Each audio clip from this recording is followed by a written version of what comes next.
sleeping as we fly.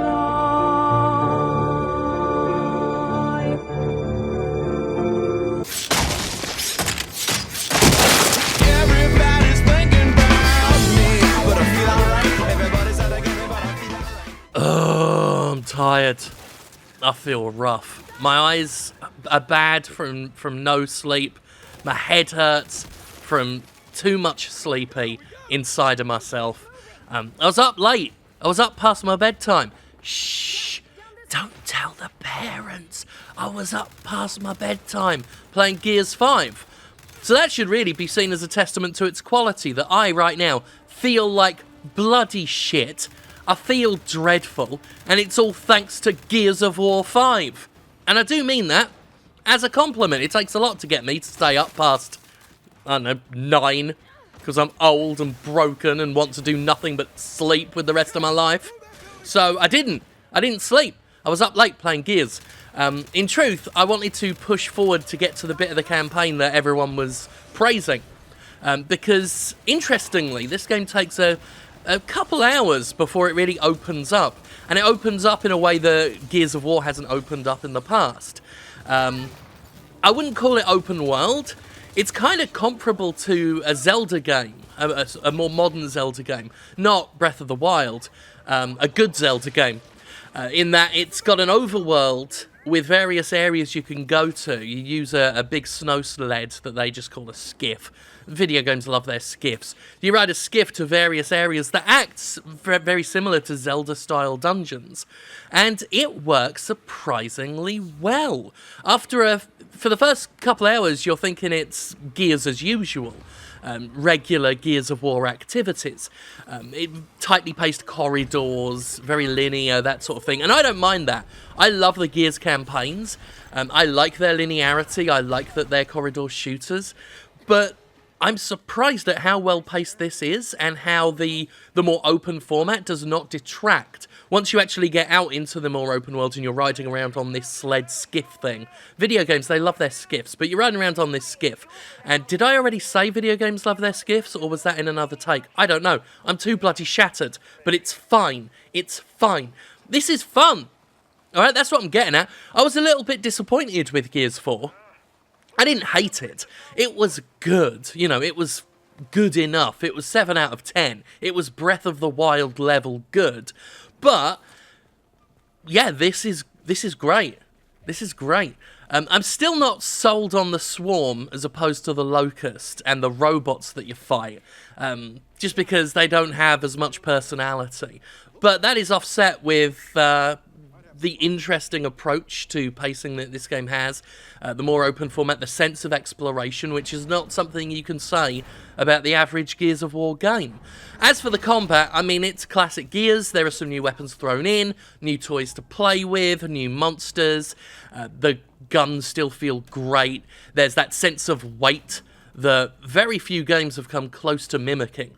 Everything in the Gears series has always felt and sounded, more important, the sound design's great, felt and sounded and looked heavy, and it still does. The protagonist, Kate, here is, you know, cool enough. She's fun to be around, as is Del, her partner there, and Jack, who people can play as in co-op. One interesting thing that this game adds is Jack's abilities. You can find little components to upgrade Jack and get new things like a stealth module or a shield or the ability to place traps on the ground. I keep forgetting to use them because it's not something I'm used to doing in Gears. I don't think Gears of War 4 had that. I don't know. I can't remember. I'm really tired. But still got my critical faculties, don't you worry. Don't you worry. I'm always thinking about criticising video games, no matter how sleepy I am. I'll be in a coma one day, definitely. And I'll still be thinking about, you know, which Dynasty Warriors game is the best. So how about that? I even quite like the multiplayer.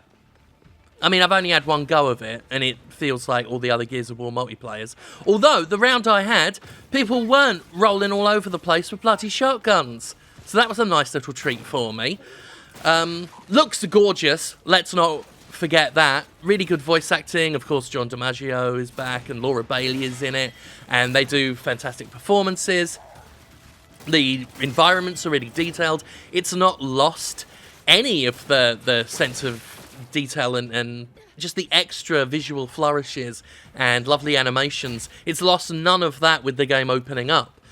One of the reasons why the first Gears of War looked so good, or at least it's one of the reasons that many people attribute to it looking so good, is the fact that it is tightly controlled corridor environments, so they don't have to worry about rendering massive open worlds or anything like that.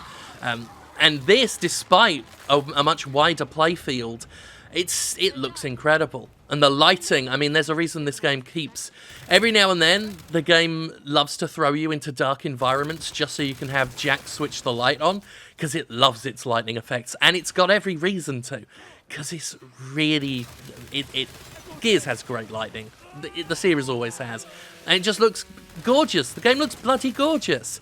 So anyway, yeah, the multiplayer I've been having fun with, even though I've only played one round. I played some Horde Mode as well.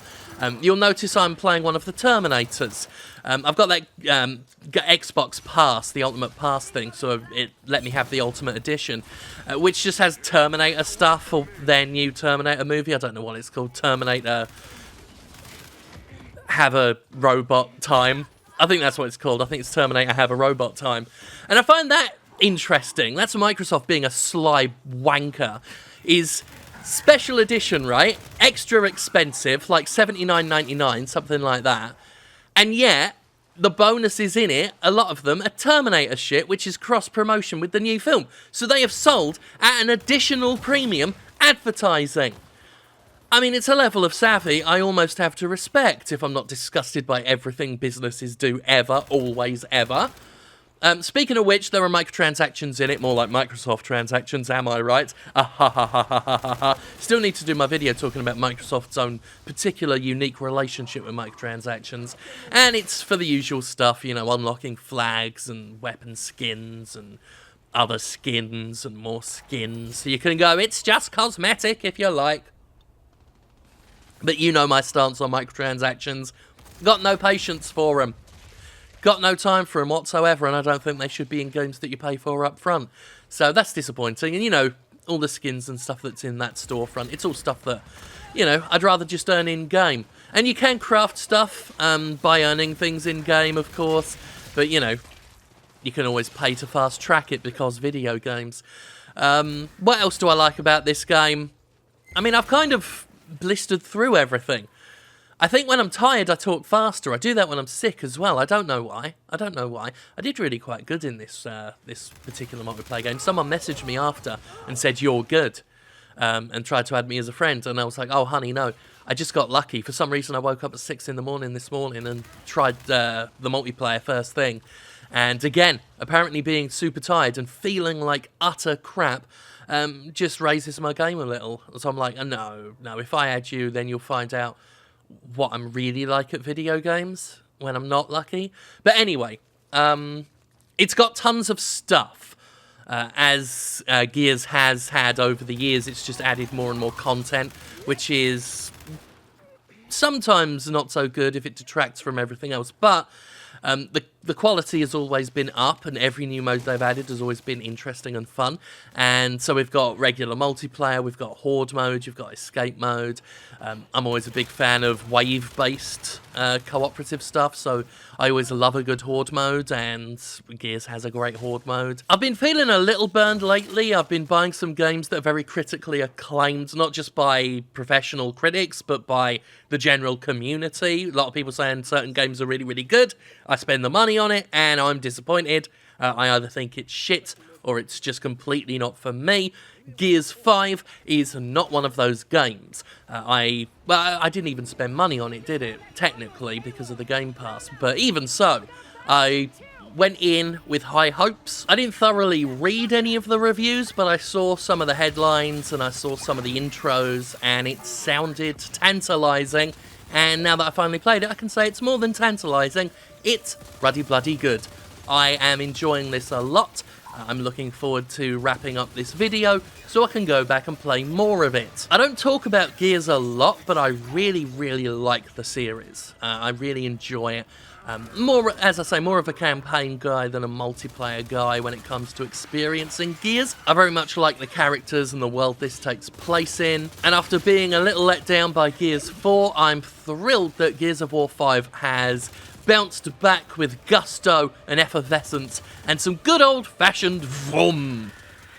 I don't know what vroom is, and I don't know what makes it old-fashioned. Of course, I'm inherently and unethically biased against Microsoft, so I can only give this game a 2 out of 10, but that doesn't mean it's not a great game, which it is. It's a really great game.